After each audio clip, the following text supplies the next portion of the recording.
snap. The kick is in the air, and the kick this time is no, sir-ree. No, sir-ree. Final score, Tennessee 20, Florida 17.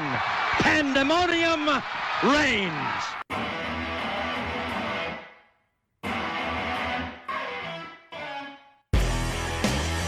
You're listening to the RTI Podcast, powered by RockyTopInsider.com. Hello, everyone, and welcome back to another episode of the RTI Podcast. I'm Nathaniel Rutherford, the managing editor of RockyTopInsider.com, joined by our staff writer, Ben McKee, and he's also, of course, the producer and co-host of the Swain Event Morning Radio Show. We appreciate all of you tuning in. If this is your first time listening, thank you so much for tuning in to the RTI Podcast. You can subscribe to us on Apple Podcasts. If you have an Android device, you can listen to us in whatever podcast app you use there. And you can go to our website, RockyTopInsider.com.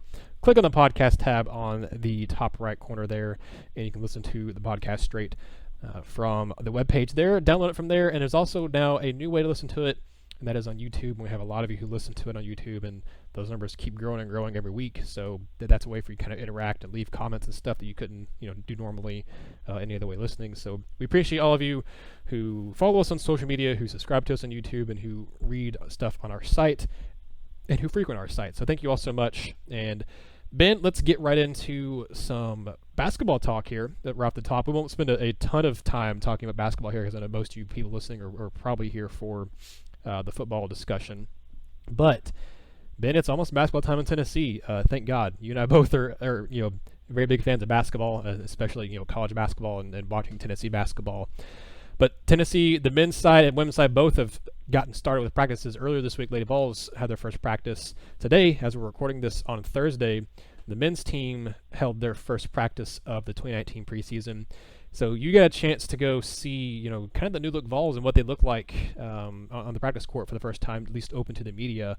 Like I said, won't spend a whole lot of time talking about basketball, but I do want to get at least your initial thoughts on what you saw from Rick Barnes' squad today.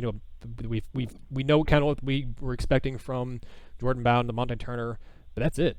Otherwise, you've got a lot of question marks. I mean, Fulkerson, you'd like to see him take another step, but you have a lot of new guys on this team. Josiah Jordan James, Olivier Camhow, you've got Jalen Johnson, he's not new, but he's not been in a big role before. Erosh Plajic, who we'll see if he gets eligible. Zach Kent hasn't really been on the court very much. So what did you see today, Ben, from you all got to see, sounds like quite a bit from practice today of the first practice of the preseason. So what are your initial thoughts on Tennessee's 2019-2020 roster? Yeah, the big thing was how weird it was not to see Admiral Schofield and Jordan Bone and Grant Williams and Kyle Alexander out there. I mean, those guys have been the main, players at practice for the last 3 to 4 years. Bone and Grant were only there the last 3 years, but guys like Admiral and Kyle, they were here year one under Rick Barnes. So it was weird to see that. But the biggest thing that stood out to me was Urosh Plavšić. That dude is going to be good. He is going to be good, and Tennessee desperately needs him to be eligible. He's still young, hasn't played a ton of basketball. He will be a redshirt freshman this year, so there's still a lot of room for him to grow and develop. But I tell you what, if I knew nothing about him transferring and him being a redshirt freshman, and I just showed up to practice, had no idea about anything about him or really anything about Tennessee's basketball roster, I would have told you that he was the third best player behind Jordan Bowden and Lamonte Turner. And not only that, but I would have told you he was like a senior. He's a redshirt freshman who just transferred in this summer. And to me, if I had no perception of the roster going into practice, I would view him as one of the team leaders, along with Lamonte Turner and along with Jordan Bowden. He's constantly talking, constantly encouraging his teammates.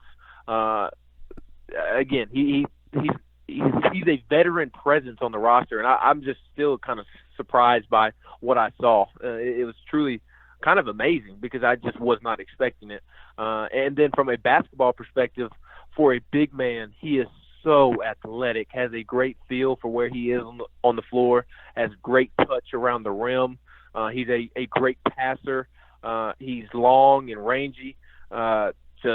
He is going to be good. I would be surprised if he turns out to be a bust for Tennessee. And it wouldn't surprise me if he ends up being Tennessee's third best player behind Bowden and Turner this year, just because of how athletic he is for his size. So the weirdness of Schofield, Bone, Williams, Alexander being gone, that stood out to me.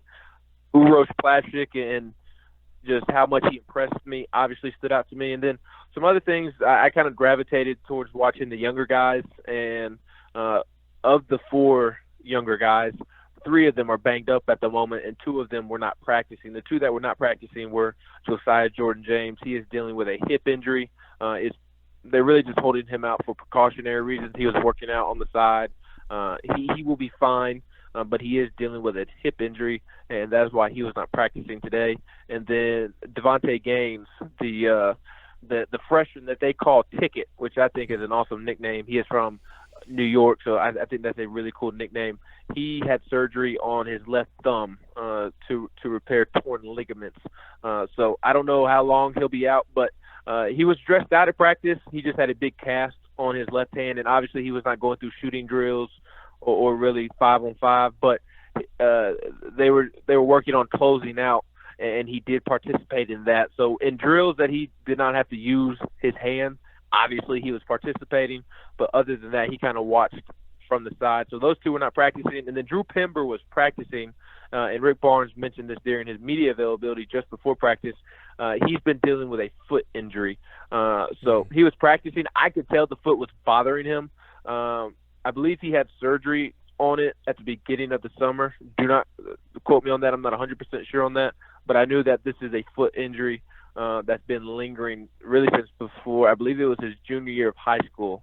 Initially, they thought it was a sprained ankle, but because of a misdiagnosis from some doctors that he saw in high school, it turned out that it was actually like a partial tear is what I believe it was. The injury was more serious than just a sprained ankle. It was like a small stress fracture.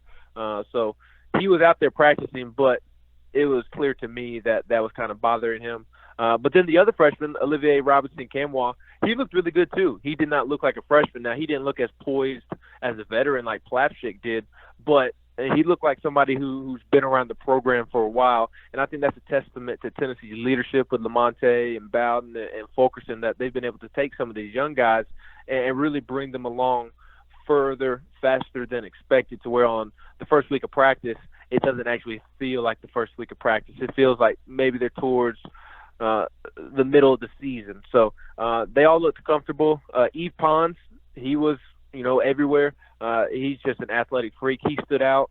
Jalen Johnson stood out. And then when they went to 5-on-5, the I guess you could say the first team was Lamonte, Bowden, Pons, Jalen Johnson, and John Fulkerson. So that may not mean anything whatsoever. Again, Josiah Jordan-James was not practicing today, so maybe he is in with those guys if he is practicing. But those were kind of the first 5 on the court when they were going through drills. So I was very impressed. It did not look like a team that is completely rebuilding to me, and I think that's a credit to how Rick Barnes and this coaching staff has rebuilt the roster. I don't think it's going to be a complete rebuild like people outside of Knoxville think. I think it's an NCAA tournament team. And the last thing I'll say is I sound very positive on the basketball team, and for good reason. But I will say that was, 30 minutes of practice that I saw. Maybe they just had a really good day, but I did like what I did see today in the first practice that they made available to the media. So what you're saying, Ben, is that Uroš Plavšič is not going to be Aubrey Solomon for the football team this year. He's not going to be the guy we're talking about getting eligible. Then he goes out and has been kind of lackluster, for lack of a better term, for this season so far. Yeah. If we get to the Memphis game and we are wondering if Uroš Plavšič is actually eligible after being cleared, I will be stunned. I will be stunned if he has the same minimal impact as Aubrey Solomon. All right, that's good to know. And I think that, to me, also from discussing just different stuff about the basketball team. The getting Pashik eligible would be huge. I know Barnes was asked today kind of how he would compare him to, say, Kyle Alexander, who was another, Alexander was not quite 7 feet, but he was a good, tall, 6'11", almost 7 foot rim protector for Tennessee for the last 4 years.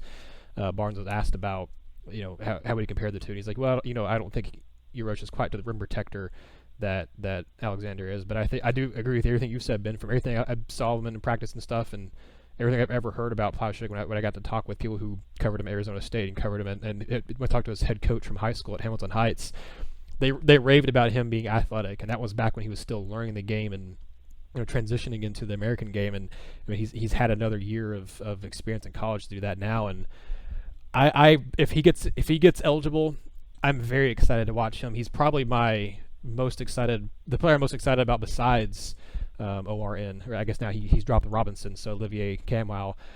Although I mean, obviously the 5-star Josiah Jordan James is going to get a ton of attention, and I'm very excited to watch him too. But I really think Urosh is a guy that, as you said, he could be a big difference maker for this team. It'll be, we're about a month away at this point. Tennessee does play basketball later this month in the exhibition game against Eastern New Mexico, and in fact, actually Friday, so tomorrow as we're recording this podcast, you have the Rocky Top tip-off going on as well. So that's going to be exciting for fans to go see that event and to take part in that. But for actual games that will matter, you have the exhibition game October 30th, but the actual first game that will matter this season is November 5th. So we're a month away, Ben, at this point. I know a lot of people are probably very excited, not just because they're big basketball fans, but also because it'll be a nice reprieve from the football season and how kind of bad it's gotten off to right now. But we'll kind of go ahead and transition into the football team here, speaking of that depressing topic. But we know most of you are probably here to listen to football stuff, so we'll go ahead and get to that. But we'll talk more about basketball here in the coming weeks because it's coming up, and I think there's several good discussions to have about this year's team and about Rick Barnes and stuff that I think will make for good podcast topics. But Ben, this Saturday, Tennessee is going to be hosting a team that you think, I've heard you say this with me, with Swain Show, and also with former RTI employee Will Bowling, who now works over at Nashville with the Midday 180. A team that you think is arguably, you could say the best team in college football from just how they're playing right now, how they play for the first 4 weeks of the season, and that is number 3 Georgia. I don't think either one, you or I, are thinking Tennessee has a legit shot really at pulling the upset. I mean, I guess they have a shot, but it's a very small chance of Tennessee pulling off the upset against the Bulldogs this weekend. Weird things have happened in this series, though. So I mean, I guess it wouldn't be a total stunner. I don't know, but anyway, this game to me, I don't think either one of us predicting Tennessee to win. I don't think a lot of all fans are predicting Tennessee to really come super close in this game. But there are plenty of storylines to watch out for. Obviously, chief among the storylines is the quarterback situation. Ben, I don't think any of us knows. Pruitt's has played it pretty close to the vest. He's kind of had some gamesmanship. He said on Wednesday during Vol calls that Tennessee could play all 3 scholarship quarterbacks, Maurer, Garantano, and Shrout. Maybe they do that. I think that's kind of more, like I said, some gamesmanship of making Georgia prepare for everything, making them have to watch all the film of the UTC game and getting to see all the quarterbacks in that game to make sure that they're ready just in case any of the guys go out there. Ben, what is your gut feeling on this quarterback situation? Because I know you and I both have talked about it, and we both, in the mailbag this week on RockyTopInsider.com, on previous podcasts, we both have said that we expect probably Tennessee to probably start Garantano because you likely don't want to throw a true freshman out there at quarterback. I've gone on record in a column and different stuff saying that I would be fine with them starting Brian Maurer at quarterback and kind of throwing him to the wolves if they have to, because if not now, then, I mean, I wouldn't say win, but it makes more sense to me coming out of the bye week to try it. But what is your gut feeling on the quarterback situation? Then we'll move on to talk a little bit more about kind of other stuff we want to see this weekend from Tennessee, besides an unlikely win. Yeah, early in the week I thought it was going to be Jared Garantano who takes the first snap against Georgia. And quite frankly, the first snap doesn't matter. Let's see who plays the entire football game. That is going to be more telling. I think both quarterbacks are going to play, whether Brian Maurer starts, whether Jared Garantano starts. I do believe both quarterbacks are going to play, and we'll see who plays the most. And not only that, but obviously the most important part is who is the most efficient. But at the beginning of the week, my tune was that JG is going to start, but Thursday before the game, I kind of had this hunch that Brian Maurer is going to start, just on some rumblings, and then more so during practice this week. And it was definitely evident during Wednesday's practice just how much Jim Chaney was spending time with Brian Maurer in between his reps. Just very talkative with him in red zone throws. Maurer, in some situations, depending on the drill, actually took the first rep over JG. And if he didn't take the first rep over JG, maybe had an extra rep or two. There just seemed to be extra attention thrown Brian Maurer's way that wasn't evident earlier this week or really at any other point in practice during fall camp, during the month of September. So early in the week, I kind of thought that Pruitt would throw his veteran quarterback out there to the Wolves, and as bad as it sounds, just let him take the beating against what I think is the best team in the country at the moment. And then maybe against Mississippi State make a change, but especially after the Alabama game, then really look at making a change. Just let JG take the beating the next 2 out of 3 games against 2 of the best teams in the country, as bad as that sounds, instead of throwing the true freshman to the Wolves. But I think the biggest difference is the energy that we saw Maurer provide the offense with against Florida, and the way that he sparked his teammates, he uplifted his teammates, and I think that has continued into practice. So at the beginning of the week, I thought that JG would be the guy that trots out there against Georgia, at least for the first snap. Again, it's more important who plays more and who is more efficient, but for the first snap, early in the week, I thought it was going to be JG, and I guess I should also say I keep forgetting that Tennessee didn't play last weekend, but during the bye week and this week, I did think it was going to be JG. But as the week has progressed, I've shifted my thinking to that Brian Maurer is going to be the first quarterback out of or off the sideline and the quarterback that takes the first snap on Saturday. If Brian Maurer starts for Tennessee on Saturday against Georgia, he'll be the first true freshman quarterback to start for the Vols since Will McBride in 2017, which I always forget happened for whatever reason, but he started against Missouri on the road that season. Tennessee's had a spurt kind of the last decade of true freshmen making starts. They've had, if Maurer starts, he'll be the 5th true freshman since 2010 to start for Tennessee. I'm talking about true freshmen, not redshirt freshmen, because Garantano was a redshirt freshman. They've had other redshirt freshmen start at that time too, but just true freshmen starting. Tennessee had Tyler Bray in 2010. You had Justin Worley in 2011, Josh Dobbs in 2013, and then Will McBride in 2017, and then you could have Maurer on 2019.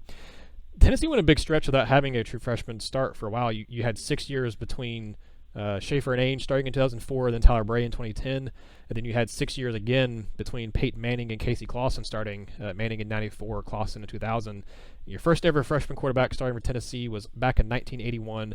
Alan Cockrell, who is actually known more now for baseball than he was football. So he started out Tennessee as a football player. He actually, that first start against Colorado State, he ended up getting hurt, I think the next week against Auburn, and he had to sit out the rest of the season.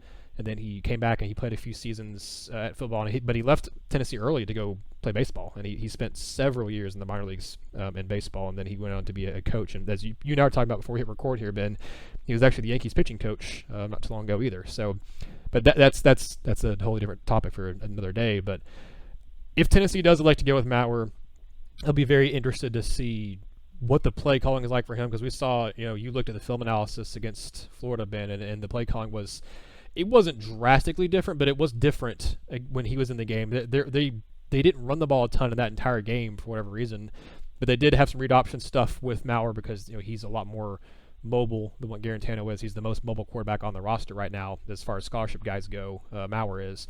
But they also, I thought they aired the ball out a little bit more. They had more downfield passes beyond the 10, 15-yard mark with Maurer in the game than they've kind of had all season with Garantano. They haven't really tested the deeper passes with Garantano this season as much as maybe I thought they would coming into the year. But that'll be obviously the big thing to watch is what happens with Tennessee's quarterback situation. I don't think whoever starts at quarterback or whoever plays the most at quarterback for Tennessee in the game, it doesn't matter to me. Tennessee's not winning on Saturday unless you have just a lot of things go right for Tennessee. But there's still stuff that even Tennessee loses. Though Tennessee lost last year against Georgia, but that game kind of helped spur things on a little bit. And you've mentioned it several times this week, both I think on here, but really specifically on Swain's show about while that Tennessee lost that game and ended up being like a 26-point loss. It was 24-12 early in the fourth quarter. I mean, they got it down to a 2-score game and were really pushing Georgia. And that's after, if you all remember, that's actually after that game is when Pruitt had the post-game presser where he teared up a little bit and got pretty emotional and talked about the fight from the team, and that was the most fight he'd seen. And that kind of, I think people thought it was going to be a turning point, and it was a turning point for a little bit because you saw Tennessee go into that following bye week and then come back out and upset Auburn the next week. And then Tennessee, obviously, I mean, he didn't stand a chance against Bama. Then it ends up pulling off the upset against Kentucky at home, and they played well against South Carolina on offense. Defense, they were pretty bad, but they could have won against South Carolina. Then they pulled the upset against Kentucky at home against a top 15 team. So it looked like it was going to be a turning point, and it kind of was for a little bit, but then you just had the disastrous end to the season with Missouri and Vanderbilt. But Ben, what do you want to see from the team this weekend? Because Tennessee's coming off a bye week. That they showed last year that Pruitt, obviously he knows Auburn very well, and he hates Auburn, in my opinion, more than most other schools. I think Georgia might be I don't know. I think Auburn might be the school that Pruitt hates the most, if I had to quantify it. But they showed last year that Pruitt and his staff, they did a good job of getting the team ready for the bye week. They knew Auburn very well, but at the same time, they know Georgia very well. That Pruitt's coached there. Jim Chaney's coached there. They have a lot of kids from in that area from the recruiting. They've coached against Georgia every single year. Even in Alabama, Pruitt coached against Georgia, and he's coached against Georgia when he coached at Georgia. He knows Georgia pretty well. Jim Chaney knows him pretty well. Kirby Smart and his staff knows Tennessee very well. Both these sides, as we said earlier in the week, and as they said earlier in the week, both the coaches, they all know each other. They all know what's up. What are you wanting to see from Tennessee this weekend? Because I think aside from quarterback play, aside from who starts at quarterback, who plays the most at quarterback, what are some of the things you're wanting to watch on Tennessee's side of things against the Bulldogs? I want to see hope, because right now there's not a whole lot of hope surrounding Tennessee football. And I think that was the same case going into the Georgia game last year as well, because you had suffered the blowout loss to West Virginia, the blowout loss to Florida, and really your only wins were against ETSU and UTEP. There wasn't a lot of hope going into that Georgia game. They were big favorites. Georgia was, just like they are this year. There was very little hope that the game would be close whatsoever, just like the case is this year. But they went in there and they fought. They didn't get the win like they did against Auburn and Kentucky, but they fought as hard against Georgia as they did in the games that they upset Kentucky and Auburn. And what that did is that hope that was created, it translated into the win over Auburn. It manifested over the bye week. And then you saw that same desire against Auburn, and it resulted in a win. So I think although the bye week was after the Georgia game last year, whereas this year the bye week is before the Georgia game, I think that this can be a springboard game for Tennessee if they can kind of create some plays this year like they did last year. Obviously, the plays that stand out to me last year was Darrell Taylor's 2 forced fumbles, his 3 sacks. You kind of limited Georgia in running the football. You made life tough on Jake Fromm. He did not look like the typical Jake Fromm. And you were able to keep it a close game because of that. You had the Ty Chandler touchdown pass from JG, wide open over the middle of the field. Ty Chandler runs it in for a touchdown. You had some, momentum-changing plays, some big splash plays, and they need to generate those plays again, obviously in hopes that they can pull off the upset, but also to give themselves hope moving into the Mississippi State game next week, because that is a very winnable football game. And it sucks that that Alabama is sandwiched in between Mississippi State and South Carolina, but Mississippi State, South Carolina, all those games after Alabama and Georgia are very winnable. They absolutely are, and it doesn't necessarily have anything to do with Tennessee, but more so I haven't seen anything from the teams remaining on Tennessee's schedule that tells me Tennessee can't win that game, other than the Georgia and Alabama game. So I want to see Tennessee play clean football, play inspired football, and even though There's a little bit of a difference going into this year's Mississippi State game than last year's Auburn game, because last year the bye week was after the Georgia game. This year the bye week is before the Georgia game.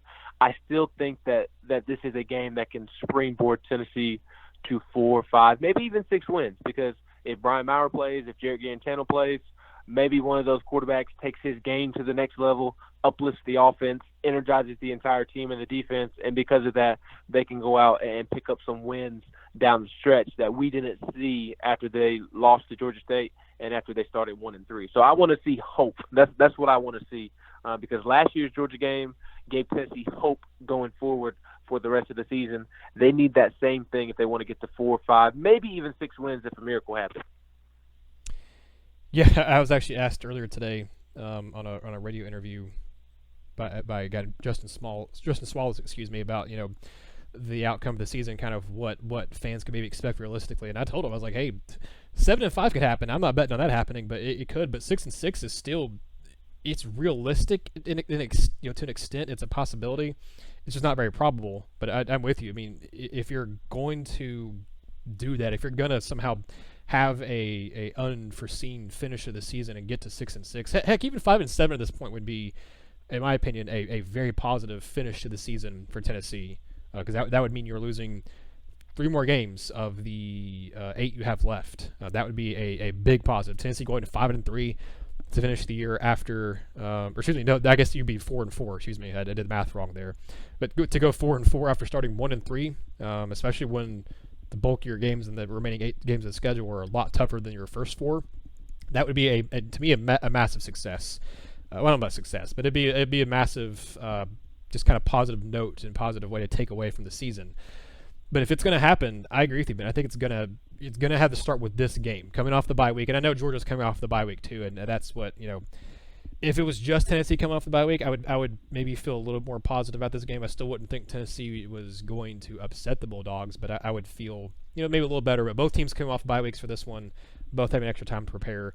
The only thing you can hope there is that maybe Georgia, the bye week, kind of slows their momentum down, because we saw that with Tennessee a few different times in the Butch Jones era, where they came off the bye week and then they lose the next game to South Carolina twice under Butch Jones. So maybe that happens. Obviously, one of them came off after just the utter beatdown from Alabama, so I wouldn't say Tennessee really had momentum in that one. But I guess 2017 they were losing, come off of it too. But regardless, you wonder, and I've heard Swain talk about this, and obviously he would know better than me because he played the game. Sometimes if you're on a roll, and I mean Georgia, they've been on a roll to start this season. They dominated Vanderbilt, Murray State, Arkansas State, and then they played really well against Notre Dame too. They've been on a roll. Does this bye week kind of mess things up a little bit, throw off the rhythm a little bit? I don't think it will. Even if it does a little bit, they have just a phenomenal offensive line and a phenomenal running back in DeAndre Swift, who, I mean, if for whatever reason Jake Fromm isn't playing well, just hand it off to him, and Swift's going to run for 8 or 9 yards a carry. I mean, y'all went through his stats. I looked at his stats earlier this week, but then Swain and y'all were going through his stats on the show on Thursday. I mean, his worst game this season, he was still averaging over 5-6 yards a carry, and that was against Notre Dame, and that was against a good Notre Dame defense. He's been just lights out this year, and Georgia's offensive line has been a big reason why. It's not just been him, although he is really good. Georgia has arguably the best offensive line in college football, not just the SEC, but in college football. And Tennessee's defensive line is not very good. That's kind of one of the things I want to watch, is to see, can Tennessee's defensive line, or their front seven in general, the linebackers too, can they do anything to negate the run against Georgia? Because that's going to be the biggest thing. Jake Fromm's a really good quarterback. He's going to be able to do some stuff as well. But that running game is what Georgia is predicated on, what their offense is really built around, and that offensive line being really good. Can Tennessee's front seven do anything to get some sort of pressure on Fromm like they did last year, to negate the run in any way? How many negative running plays can they force Georgia to have? That, to me, is the biggest key to anything positive happening for Tennessee on defense, because I think the offense can do a little bit. Georgia's defense is still very, very good, and I don't really think Tennessee's offense, regardless of who starts at quarterback, is going to be able to put up a ton of points unless the defense can force turnovers, give that offense a short field, or if Tennessee's special teams can do something. Because I wrote earlier today about Pruitt saying Bryce Thompson has been back at practice and stuff, obviously, but he's been getting more run in the return game, and maybe as a punt returner and kick returner both. Tennessee's been really bad in the punt returning this year. Not that they've had a lot of mistakes. They did have one fumble, But you had Marquez Callaway rip off a 35-yard punt return against Georgia State. And Tennessee hasn't done anything in the punt return game since. They had a return for -4 yards against BYU because of the fumble, and they had Marquez Callaway had a return for 0 yards against Florida. Obviously, you had a blocked punt against UT Chattanooga, but that's, for one, it's against UT Chattanooga, and for two, that's not I'm talking about conventional punt returns where the punt gets off and you have a chance to return it. Tennessee, and this kind of surprised me. I looked back up, counting this season, the past 3 seasons. They have settled a ton for fair catches. That was my gut feeling. But going back and looking at the stats, Tennessee this year has had 3 conventional punt returns in 4 games. They had 14 last season and 14 the previous year. In 2016, when you had Alvin Kamara, Cam Sutton, and a little bit of Callaway returning punts, you had 33 punt returns at 13 games. And you've gone, and you haven't even had 33 total in the last 2 seasons plus, after having 33 in 1 year. So they've got to get something sparked in the special teams this year. They've been, as you've mentioned multiple times, they've been really good in the kick game. Brent Samaglia, he's been phenomenal. He's got to be a finalist for an award later on this season, for the Lou Groza Award, because he's been really, really, really good. Tennessee's punting from Joe Doyle specifically, and Paxton Brooks on kickoffs too. It's all been good from the kicking perspective. Tennessee hasn't gotten a whole lot done in the return game. And I think in this game, 2 of the things I'm looking for are the defensive front 7, what they can do to negate anything on Georgia's offense, and what can special teams do, because Tennessee's offense needs help, whether it's turnovers, whether it's getting shorter fields on special teams, whatever it is. Tennessee needs to find a way to win the field position battle to have a chance in this game, and to create turnovers. They need to do both of those things in this game to help their offense out, and to have any sort of chance of maybe not even pulling off the upset, but at least getting some confidence and playing well against the Bulldogs. And Ben, I know one other thing, I'll throw it back to you here. One other thing I'm looking forward to seeing, and this already goes back to us talking about Brian Maurer and the quarterback situation, but how many young guys are we going to see on Saturday? Because Pruitt mentioned it. I'm sure I remember when he mentioned it, if it was earlier this week on Monday, or if it was even before that. But he talked about these young guys now having kind of 5 weeks under their belt, and he mentioned it, I think, not long after the Florida game too, about we're starting to see some of these young guys kind of come on, and he's fully expecting some younger guys to play even more. And Tennessee's already had a little bit of a youth movement. You've had Henry To'oTo'o obviously starting pretty much all season. You've had Wanya Morris and Donna Wright pretty much starting all season. Kayron Calvert starting for the last couple weeks as well on the offensive line. Obviously, Lante Taylor, sophomore, starting. Warren Burrell starting. And now Bryce Thompson's going back, so he's going to start. And then you've had, I guess, some freshmen playing, or younger guys playing on the defensive line, but that's really still been more upperclassmen or guys who were a little older. But Ben, are you expecting to see more young guys playing? Like I said, not just at quarterback, but do you expect to see maybe more of Eric Gray? Do you expect to see more Ramel Keaton? Are you expecting to see kind of the youth movement start against Georgia on Saturday? And I know there's been a little bit of youth movement, but I think people keep saying, "Oh, there's already been youth movement. What more do you want?"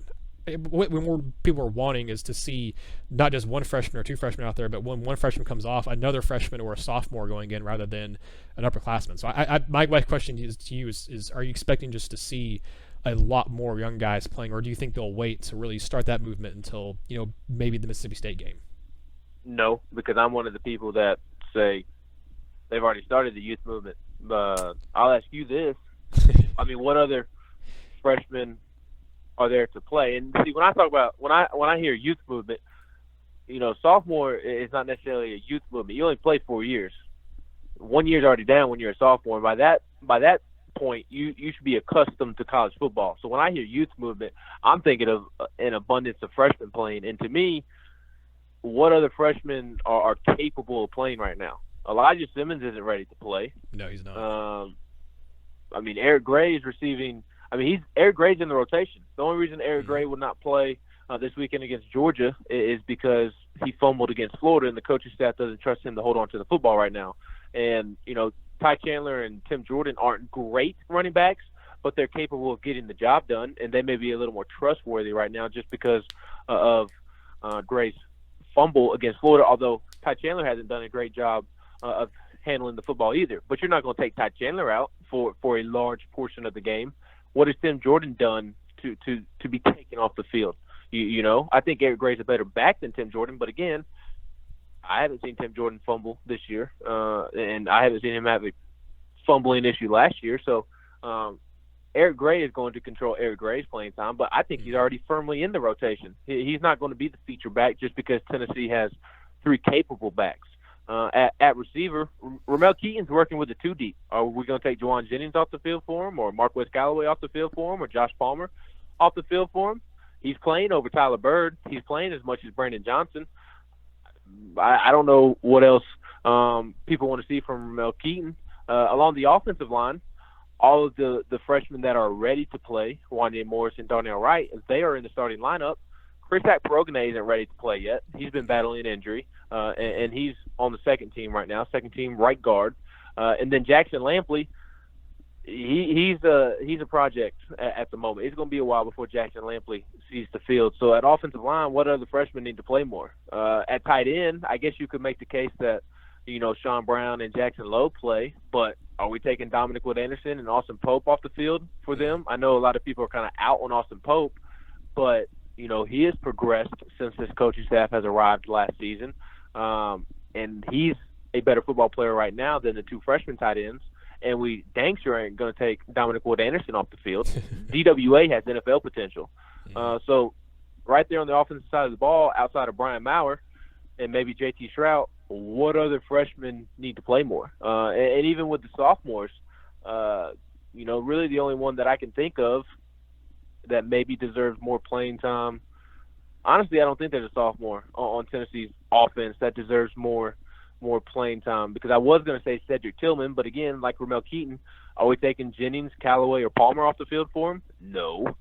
So really what freshman or sophomore deserves more playing time than who's already playing? And then on the defensive side of the ball, the first name that pops to my mind that would absolutely deserve more playing time because he is a freshman is Jalen McCullough. Nigel Warrior is what Nigel Warrior is at this point. But you're not taking Theo Jackson off the field for Jalen McCullough. You're not taking Sean Schamberger off the field for Jalen McCullough. So there's 2 of the 3 spots right there that McCullough doesn't necessarily deserve to be playing over the person in front of him. And as I don't even know what the right word is, but as lacking as Warrior is in production, I don't think Jalen McCullough is necessarily ready to just overtake him, if that makes sense. And then you look at corner, Warren Burrell's playing a ton. The 2 sophomores, Alante Taylor, Bryce Thompson, they're playing a ton. Really the guys who aren't playing is Kenneth George Jr., a JUCO signee, and then Kenny Solomon, a true freshman, who he isn't ready either. And then at linebacker, Henry To'oTo'o is going to probably play every single snap the rest of the season, assuming he is healthy. You're not throwing J.J. Peterson in there. He's out of shape. He's not mentally prepared to play at this level. You're not going to throw him into the fire. Jeremy Banks is in the 2 deep. That is going to be a good amount of playing time. And then along the defensive line, none of the newcomers are ready. And really most of the newcomers along the defensive line are JUCO guys anyways, and Savion Williams and Daryl Middleton. And they're juniors. So that obviously they would not apply to the youth movement. And then Elijah Simmons, I don't know whether he's just not executing as a pure football player or whether the staff doesn't like where his body is, but he's not ready to contribute at the moment. So really, outside of Brian Maurer, JT Shrout, and Jalen McCullough, I don't know what other freshman and sophomore needs to be playing. I think it's fair. I will say, I think that you're right, and I was wrong on that one. But I will say, and so in Tennessee sophomores, you mentioned you don't think by sophomore that would be considered youth movement. I think that's, for the most part, I would say that's true. But I look at some of Tennessee sophomores, Jeremy Banks, Bryce Thompson, Alante Taylor, those 3 specifically. Those are guys that have made big position switches where, Banks was a running back, moved to linebacker. Thompson and Taylor were both not recruited. Well, I guess Thompson was kind of more recruited as a defensive back, but both those guys played a lot more on offense in high school, especially Taylor, than defense. And then I think you mentioned some of the guys that I was going to mention that I would like to see more. I would like to see a little more Jeremy Banks, but he's also been a little banged up lately, and he's also had a lot of the off-the-field issues that we haven't really talked about much on the podcast, but you guys have talked at length about on Swain's show. But I would like to see, and then all of this is contingent upon, these guys got to control this in practice. They've got to earn their playing time. But I would like to see, as you mentioned, more Jalen McCullough, maybe some more Roman Harrison, because Tennessee's got nothing opposite of Darrell Taylor all season, essentially. I mean, they've put Quavaris Crouch out there at outside linebacker, of course, and he's done some. But you're not getting anything from Kevon Bennett, from DeAndre Johnson. Jared Allen hasn't played, obviously, because of the offseason surgery he had. But I would like to see maybe a little bit more Roman Harrison, more Quavaris Crouch, if you can, on the outside there. And Pruitt's mentioned, I think part of it's been because of he just needed to acclimate some more. But I would like to see some more Tyus Fields out there, too. He's a guy that I think has a lot of potential. And it mentioned Fields and McCullough in the secondary, but I think, as you said, Ben, like I said, I think you made great points, and I would go ahead and go on record and say that you can't change your mind there, just laying out the points.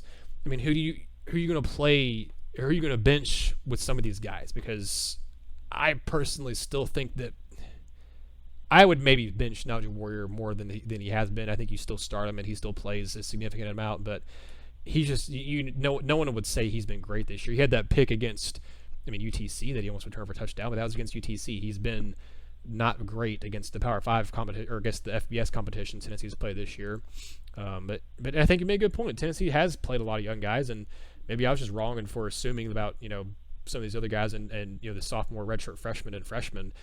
Because there are spots where I think you could see some more guys like I just laid out there with McCullough or Fields or Harrison or Crouch, but Tennessee is already playing a lot of young guys, and the other spots where I would like to see some young guys play at other spots, they just don't have guys ready at those positions. And that if Tennessee had a better safety available, then Najee Warrior would be sitting. If Tennessee had a for sure better option at outside linebacker opposite Darrell Taylor, he'd already be playing a lot more. You would see those guys playing over DeAndre Johnson and Kevon Bennett more than what you're already seeing Crouch and those guys do. Even with the outside linebacker outside of Darrell Taylor, you go back and watch the Florida game, and it's primarily Quavaris Crouch who's in the game. Early in the season, the first 2 weeks against BYU, against Georgia State, Crouch was really only used in third down packages and blitz packages on third down. But against Florida, he was out there more often than just on third down. And Roman Harrison has slowly started to come along as well. So you are seeing those guys play more and more opposite of Darrell Taylor, because, like you mentioned, they haven't received anything from Kevon Bennett, from Jordan Allen, who has been hurt, from DeAndre Johnson. They even tried working John Mincy out there. They tried working Daryl Middleton out there. Just nobody has really stepped up there except for Quavaris Crouch. And he's made a couple plays, but he hasn't had any like Henry To'o style plays just yet. But even at that position opposite of Taylor, you have seen Crouch's workload increase. And even on the offensive side of the ball, in short yardage situations, he has seen an increase in reps. And, I think part of Crouch and Harrison, I think Pruitt is trying to ease those guys along to not stunt their development. They need those guys to play right now, but how much are you willing to risk their development? Crouch is obviously further along than Roman Harrison, but I think by the end of the season, both are going to be reliable football players for Tennessee. So, even at that outside linebacker position, I do think the quote-unquote youth movement has begun with Crouch and Harrison, and I think you'll continue to see their snaps increase and their reps increase. I think the two guys that we can both agree on, though, that we'd like to see more out of in terms of playing time is Tyus Fields, is Jalen McCullough. But even with that, you're not taking Theo Jackson or Sean Schamberger off the field, which is essentially the two positions that they play. You're not taking Bryce Thompson off the field. Alontae Taylor doesn't really deserve to be out there in terms of a starting role, but Warren Burrell, a freshman, has already kind of taken over there. So even as bad as the secondary has been at times, Tyus Fields, Jalen McCullough aren't ready to play over the guys who are already playing. Yeah, and like I said, you were right. You you argued your point well, and you maybe changed your mind, and I was wrong about wanting to what I said about the youth movement earlier, because like you said, they're already playing a lot of young guys, and aside from you can, like I said, point to quarterback, you can point to a couple different spots, but for the most part, you've got a lot of young guys playing, and maybe just frustration. That to me, it's probably more from my side, just frustration with some of Tennessee's upperclassmen rather than I know these young guys aren't ready, or some of these guys aren't ready, like a Kenny Solomon, like an Elijah Simmons, like a Chris Akprogane, who I think can be really good players down the line, but they're true freshmen. They're 19, 18-year-old kids who, I mean, they're not ready yet for SEC football, let alone, playing even against some of the weaker competition. Some of these guys haven't even been out there against, UTC. So what makes me or anybody else think they're going to be ready for, playing Georgia, Alabama, and Mississippi State here in the next 3 weeks. So, Ben, I think that was what argued, and like I said, you changed your mind on that one. But I still maintain that I do want to see a few more young guys against Georgia. But like you said, I mean, they're already playing Quavaris Crouch more. Henry To'oTo'o has already been a full-time starter this season. Warren Burrell is going to still play quite a bit, even though I think you will still see Taylor and Thompson. Maybe not. Maybe you won't see Taylor start. He didn't start. Did he start against Florida? He lost a starting job against UTC. I can't remember if he got it back against Florida or not. Do you remember, Ben? Which player was that? Warren Burrell? No, Taylor. Did he start against Florida? No, I believe it was Warren Burrell and Bryce Thompson that started. That's what I was thinking. Yeah, so maybe he doesn't start against Georgia, but I do think you see Thompson start. And then, like you mentioned, Schamberger's been playing a lot in that kind of start nickel spot. And Kenneth George Jr.'s played a decent amount this year, too. So we'll see. There's a lot of guys who have been playing, and I would like to see a few more play on Saturday. But like you said, Ben, they've played a ton of young guys already. Maybe we'll see one at quarterback. Maybe we'll see more Eric Gray. Maybe we'll see more Quavaris Crouch, both at linebacker and some special packages at running back. We got asked that question, Ben, in the mailbag this week about, will we see more Quavaris Crouch as kind of that bruising back in the power package like we saw against Florida, where it wasn't just him, but you had one of the defensive linemen as the fullback on that play. That was talking about a power package. That was a big time package where Tennessee got the first down. Crouch ran forward and did a good job on that play and got the first down. So I'd be excited to see if we see more of that against Georgia moving forward in SEC play. I think we will.